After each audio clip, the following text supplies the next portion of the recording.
question philosophique par la référence à un livre que je cite souvent et que Nicolas aime bien, qui est Effondrement de Jared Diamond. Collapse en anglais, qui montre comment doivent être envisagées les questions d'accès aux ressources, d'environnement et de collaboration avec les sociétés qui nous entourent, lorsque ces questions-là deviennent prégnantes et arrivent à un point qui est tel que si on ne prend pas les bonnes décisions, c'est une société entière qui s'effondre littéralement, qui disparaît.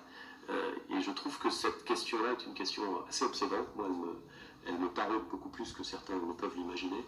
Comment est-ce qu'on fait pour éviter que notre société humaine n'arrive pas au point où elle serait condamnée à s'effondrer? C'est une question compliquée.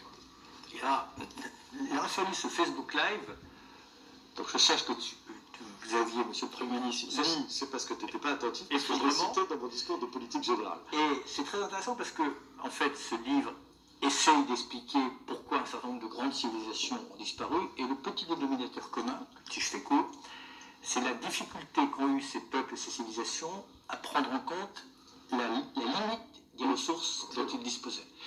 Et la rareté, ça se pilote, la pénurie, ça se subit. Et c'est toute la difficulté du XXe siècle, c'est tenir compte du fait que dans un certain nombre il y a des ressources renouvelables, mais il faut leur laisser la possibilité de se régénérer. Et pour revenir à la première question, si vous voulez qu'elles se régénèrent, il ne faut pas les polluer et les empoisonner.